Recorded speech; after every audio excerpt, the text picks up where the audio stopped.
అన్నారు. మా బాబు మా కోడలు ప్రెగ్నెంట్ గురించి ఫస్ట్ నుంచి ప్రార్థన చేశారు. పిల్లలు లేక మేము 4 సంవత్సరాల నుంచి ఎంతో ఇబ్బంది పడుతున్నాము. ఇబ్బంది పడుతుంటే ప్రార్థన చేసిన తర్వాత 4 నెలలకి 5 నెలలకి మా కోడలు ప్రెగ్నెంట్ అయింది. ఆ విషయం మీ అందరికీ తెలుసు. 1 నెలలో ఫస్ట్ చూసి ప్రెగ్నెంట్ ఒక బిడ్డ అని డాక్టర్ గారు చెప్పారు. స్కాన్ చూశారు. చూసి ఈ అమ్మాయి ప్రెగ్నెంట్ అమ్మా, ఒక బిడ్డ కాదు 2 బిడ్డలు ఉన్నారు అని చెప్పారు. ఫస్ట్ చెప్తే నేను ఎంతో సంతోషపడ్డాను. ఆయన నేను అనుకున్న కోరిక తీర్చావు నాయన. ప్రభా యేసయ్య నువ్వు ఉన్నావు నాయన. నేను మాటల్లో ఇలా అనుకుంటున్నాను, వెంటనే డాక్టర్ గారు నోడుకుంటూ పలికించావని మేము చాలా సంతోషపడ్డాము. చక్కగా తేలిక తిరిగింది, మంచిగా ఉంది, బాగున్నాయి. 5-6 నెలలు వచ్చిన దగ్గర నుంచి ఈ అమ్మాయికి బీపీ ఎక్కువ అవుతుంది. బీపీ ఎక్కువ అయిపోతుంది, వాంతులు అవుతున్నాయి. మరి ఏంటి షుగర్ ఎక్కువ ఉంది, బ్లడ్ లో తేడా ఉంది అంటున్నారు, గ్యాస్ అంటున్నారు. అసలు ఏం చేయాల్సింది అర్థం కావట్లేదు. ఎన్ని మందులు వాడినా తగ్గట్లా. తగ్గపోయేసరికి డాక్టర్ గారు మందులు ఈ అమ్మాయికి మళ్ళీ బెడ్ రెస్ట్ అన్నారు. ఎటు తిరగకూడదు, బయటకు వెళ్ళకూడదు అని చెప్పారు. చెప్పిపోతుంది అసలు ఎక్కువ అయిపోతుంటే ప్రార్థన చేసుకున్నాను. బాబాతో చెప్పి ప్రార్థన చేయించేవాళ్ళం. ఏనా ఎట్టుందంటే తగ్గిపోతలేక అనేవారు. నేను ప్రార్థన చేసుకునేదాన్ని. లాస్ట్ 7వ నెల వచ్చింది. 7వ నెల వచ్చిన కాడి నుంచి ఇంకా ఎక్కువైపోయింది. ఈ అమ్మాయికి బాగా బీపీ ఎక్కువైపోయింది, వాంతులు ఎక్కువైపోయినాయి. అస్తమానం హాస్పిటల్కి ఇంటికి రోజు తిరుగుతున్నాం. అసలు ఏంటి తండ్రి ఈ బిడ్డకి అసలు లేక వచ్చిన బిడ్డలు ఆయన మీరు ఇచ్చిన గర్భఫలం అయినా తండ్రి ఎలా జరుగుతుంది ఏంటని చెప్పి నేను రోజుకు 2-3 సార్లు ప్రార్థన చేసుకునేదాన్ని. నాకు అధైర్యం వచ్చినప్పుడు బాబుని చేసి చెప్పేదాన్ని. అక్క పర్వాలేదుగా అనేవారు. రాజీ గారికి చెప్పేదాన్ని, ప్రార్థన చేసేవారు. ఎలా ఉండేది. లాస్ట్ 8వ నెల వచ్చింది. 8వ నెల వచ్చిన తర్వాత బాగా ఎక్కువైపోయింది. ఈ అమ్మాయికి బీపీ ఎక్కువైపోయింది, వాంతులు ఎక్కువైపోయినాయి, కడుపులో చెప్పంటుంది. అసలు అన్నం కూడా తెల్లవారిని మంచమే పడుకొని ఎడుతుంది. సరే అని చెప్పి మళ్ళీ హాస్పిటల్ తీసుకొచ్చేసేస్తే తాతయ్య బాబు గారు కూతురు ఆవిడ చూసి ఇంక నా వల్ల కాదేక నేను చేయలేను, ఈ అమ్మాయికి కొంచెం సీరియస్ అని చెప్పారు. మరి ఎట్టండి అంటే విజయవాడ పెద్ద హాస్పిటల్ తీసుకెళ్ళమని. ఏది మళ్ళీ అక్కడ తీసుకెళ్తే ఆవిడ చూసి ఈ అమ్మాయికి 24 గంటల పెద్ద ఆపరేషన్ చేసి పిల్లలు తీసేసేయాలా, 7 లక్షలు 6 లక్షలు అవుతుందని చెప్పారు. చెప్పేసరికి అమ్మో 7 లక్షలు అవుతుందా, ఆయన 8వ నెల ఏంటి, ప్రెగ్నెంట్ ఏంటి, ఇలా తీసివేయండి అని మాకు భయం వేసింది. భయం వేసి అక్కడి నుంచి మళ్ళీ లతా హాస్పిటల్, పెద్దది కేర్ హాస్పిటల్ విజయవాడలో మీకు తెలుసు, ఆ హాస్పిటల్ తీసుకెళ్ళాం.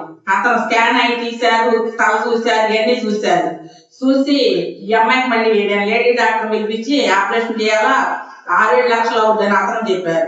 అక్కడి నుంచి వేరే హాస్పిటల్ తీసుకెళ్ళాం. అక్కడ తీసుకెళ్ళి అలా అన్నారు. ఈ అమ్మాయి చూస్తేనేమోనే బెడ్ రెస్ట్ ఇలా జరుగుతుంటే మాకు భయం వేసి 7-8 లక్షలు మేము కట్టలేక ఏంటైనా అని చెప్పి నేను అత్తమానం ప్రార్థన చేసుకోవటం, బాబుకు ఫోన్ చేయడం ఇలా చేస్తున్నాక నా మనసు కుదురుండట్లేదు. ఆ అమ్మాయితో కూడా అంటున్నాను, ఆయన ఏసయ్యా నా బిడ్డల్ని నన్ను క్షేమంగా చూడండి ఆయన అని చెప్పి నువ్వు అనుకో అమ్మా, ఏసయ్య తలుసుకో, అంతకు మించిన మనం చేయగలిగింది ఏమి లేదని చెప్పేదాన్ని.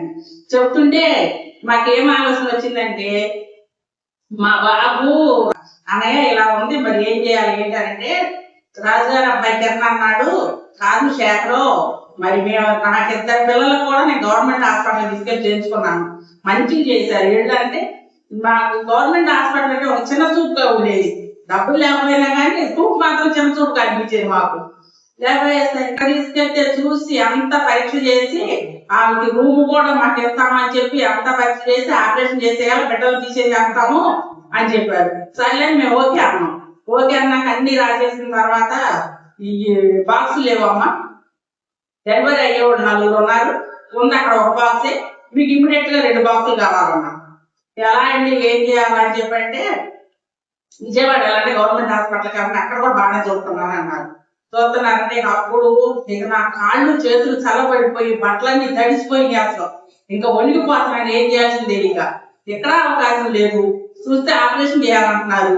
లోన 2 పిల్లలు ఉన్నారు. ఈ అమ్మాయి చూస్తేనేమో కడుపులో రెట్టి పడుతుందని చెప్పి వెంటనే బాబుకి ఫోన్ చేశాను. నాకు అసలు ఏం చేయాలి అర్థం కావట్లా. బాబు ఏ నాన్న నా పరిస్థితి ఎలా ఉందంటే, అక్క నేను ప్రార్థన చేస్తాను, మనకు దేవుడు ఉండగా నీకు భయం ఎందుకు, అసలు మన దేవుడు మనకు ఉన్నాడు, మన తోడు ఉంటాడు, నీకు అసలు ఎటువంటి భయం ఉండదు, నేను ప్రార్థన చేస్తున్నాడు, మీరు ప్రార్థన చేసుకోండి అన్నాడు. నేను అమ్మే కూర్చోంటే పట్ట మీద చేసి, నాయన ఈ బిడ్డను నీ చేతికి అప్పగిస్తున్నాను, నువ్వే స్వస్థపరుచు నాయన, మాకు మంచి శుభవార్త నువ్వు నాయన అని చెప్పి బాబు ఒక పక్క ప్రార్థన చేస్తుంటే నేను కూడా చేసుకున్నాను. చేసుకున్న తర్వాత రేపటికల్లా నువ్వు మంచి శుభవార్తను చెప్తావు అక్క, నువ్వు ఈ కన్నీటితో ఉండవు, ఈ బాధలో ఉండవు, దేవుడు నీకు మంచి శుభవార్తను ఇస్తాడు, నువ్వు టెన్షన్ పడకు అని చెప్పారు.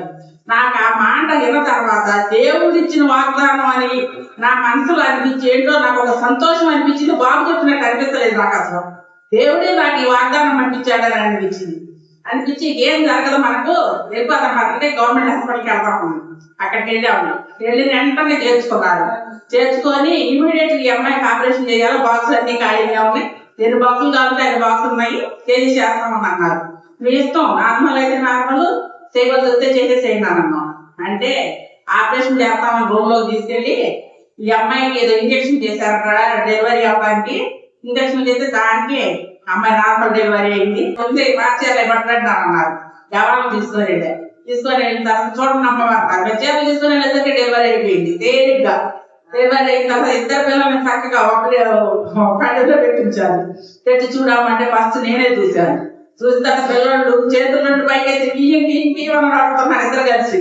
అసలు బయట పట్టడం అవసరం 2 గైకే నడుస్తున్నారు. సరే సంతోషంగా ఉంది, బాగానే ఉందని చెప్పి వెంటనే బాబుకు ఫోన్ చేశాను. బాబు శుభవార్త అన్నాను. ఇవాళ 4 గంటప్పుడు బాబు నువ్వు రేపు ఈ టయానికల్లా శుభవార్త చెబుతావు అక్క అన్న విషయం 24 గంటల గడవ క్రితం రేపు పొద్దున 5-6 కల్లా చెప్పేసేసారు. అందరికీ చెప్పేసేసి 6 కల్లా 24 గంటలు కూడా గడవలేదు. మంచి శుభవార్తను దేవుడు ఇచ్చాడు. సరే ఆ సంతోషంతో ఉన్నాం మేము. కానీ ఆ బాబుకి ఎడం చేతికి అరిచేయి ఎర్రగా కందిపోయింది. కందిపోయిన తర్వాత ఆ రోజు ఏం చెప్పలేదు మాకు. తెల్లారన్నారు అరిచేయికి బాగా కందిపోయింది, ఈ చేతికి ఏదో ఒక సమస్య అనేది ఉంటది, మరి కొంచెం ఇబ్బంది ఉంటది అని చెప్పరాని మాట చెప్పారు. నా నోటితో ఇప్పుడు నేను చెప్పలేను ఆ చేతి గురించి. ఇక నాకు భయం వేసింది. భయం వేసి అసలు కళ్ళమ్మ నీళ్ళు కాయిపోతుంది. ఇటువంటి మాట ఇవ్వాల్సి వచ్చింది, ఈ పిల్లడికి చెయ్యమైపోద్ది అని చెప్పి మళ్ళీ నేను మోకాళ్ళని చేసుకొని అక్కడ కూర్చొని ప్రార్థన చేస్తున్నాను. అమ్మాయితో చెప్పాను, మా కోడలతో చెప్పాను, మా కోడలు కూడా చేసుకుంది, నేను చేశాను. చేసిన తర్వాత ఇంతలోకి బాబుకి చెప్పాను. బాబు ఇలా ఉన్నాను, ఏమవుతాక ఉన్నారు. ఆ రోజు ఆదివారం అన్నమాట, లాస్ట్ 11 టైంలో ఫోన్ చేస్తే సంఘం మొత్తం ప్రార్థన చేశారంట, బాబు ప్రార్థన చేశారంట.